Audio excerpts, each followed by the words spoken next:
আমার ছোট বাপজানে ৩ দিন ধরে অনেক অসুস্থ। ওর পেটে সমস্যা হইছে, জ্বর হইছে। এজন্য চিন্তা করছি ডাক্তারের কাছে নিয়ে যাবো। আজকে বিকালে বাহিরে অনেক বৃষ্টি পড়ছে। এজন্য আবহাওয়া খুব ঠান্ডা। এজন্য ওকে একটা কালো ড্রেস পরাই নিলাম। সবাই দোয়া করবেন আমার বাজানের জন্য। এখানে আমি ২টা ডাইপার নিলাম, বিজয় টিস্যু নিলাম। তারপর আমার হাজবেন্ডের মোবাইল চার্জ নেই। ও বলছে চার্জারটা নিয়ে আসছো, চার্জার নিলাম। তারপর আমি কোথাও যাওয়ার সময় বাচ্চাদের জন্য একটা জামা নিই, একটা প্যান্ট নিই। কখন কি হয়ে যায় তো বলা যায় না। তারপরে এখানে পানি নিলাম। ও পানি খায় বারবার, যেহেতু পেটে সমস্যা হইছে, পানি শূন্যতা। আসলে বাচ্চা হওয়ার পর মায়েদের ব্যাগে বাচ্চাদের জিনিসপত্র ছাড়া অন্য কিছুই থাকে না। এটা সত্যি কথা কিন্তু। আপুরা, তোমাদের ব্যাগে কি তোমাদের জিনিসপত্র থাকে না তোমার বাচ্চাদের জিনিসপত্র থাকে? তারপরে এই যে আমার ভাইয়ের সঙ্গে যাব, আমার জামাই ওখানেই আসছে। আমার বড় ছেলেকে বলছে একটু ভিডিও কর, ও ভিডিও করছে মোবাইলটা কাঁপাইয়া। আসলে ছোট মানুষ তো ভিডিও করতে পারে না। সাধারণত আমার ভিডিও আমিই করি। আর সিঁড়ি দিয়ে নামতে অনেক বেশি কষ্ট হয়। ৩ তলা সিঁড়ি বেয়ে নিচে নামলাম। তারপরে যে গেটটা লাগে, এখন রিক্সার জন্য দাঁড়িয়ে রয়েছে। আজকে এমন একটা অবস্থা হয়েছে, রিক্সা পাই না।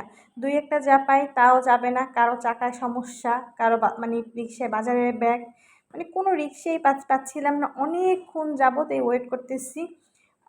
ভালো লাগছিল না। একদম মনের ভিতরে অস্থির কাজ করছিল, যেহেতু বাচ্চা অসুস্থ। কখন ডাক্তারের কাছে যাবো, কখন ডাক্তারে কি বলবে, এজন্য। তারপরে এই একটা অবশেষে রিক্সা পেয়ে গেলাম। তাড়াতাড়ি উঠে পড়লাম। ভাড়াও ঠিক করিনি। উনি একটু ভাড়াটা বেশিই নিচ্ছে। আমি সাধারণত কোথাও গেলে কিন্তু এরকম ভিডিও বানাই না। আজকে কেমন যেন মন চাইলো একটা বড় ভিডিও ছাড়বো, এজন্য একটা ভিডিও বানিয়ে নিলাম। তো রিক্সায় বসে ভিডিও বানাইলে একটু কাঁপবে হাতটা, এটা তো স্বাভাবিক ব্যাপার। আপনারা একটু বুঝে শুনে নেবেন। তারপরে এই চলে আসলাম ডাক্তারের কাছে। সিরিয়াল আগেই দেওয়া ছিল। তারপরে চলে গেলাম। আমি এসব বাচ্চা কোলে নিচ্ছি। আমার ভাই এখন ভিডিও করছে আর আমার স্যারের হাতে ব্যাগ। তো সত্যি বলতে মনটার ভিতরে একদম ছটফট করে। আসলে বাচ্চা কাছে অসুস্থ একটা মায়েদের যে কী কষ্ট, তা শুধু মায়েরাই বোঝে, অন্য কেউ কিন্তু বুঝবে না।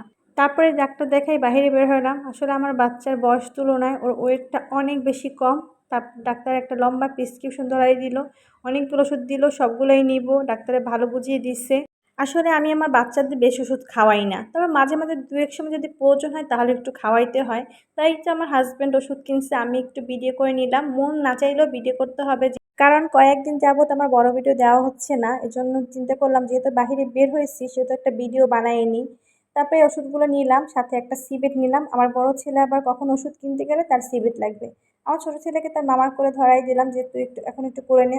আসলে আজকে সারাদিন ও কোলে কোলে ছিল। মাঝখানে দুপুরবেলা অল্প টাইমের জন্য ঘুমাইছিল, তখন রান্নাবান্না সব করছে। আসলে মেয়েদের বিয়ের পরে নিজের জন্য কোনো সময় পাওয়া যায় না। আর বাচ্চা কাছে অসুস্থ হলে তো কথাই নেই। তো এই তো বাবুর জন্য সব ওষুধপত্র কিনলাম। এখন রিক্সা করব, রিক্সা করে যাব। আমার হাজব্যান্ডকে বললাম কিছু টাকা দিও, কিছু খাবার নিয়ে যাব, বাসায় যাই খাবো।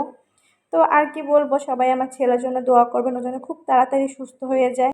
আসসালামু আলাইকুম, আল্লাহ হাফেজ।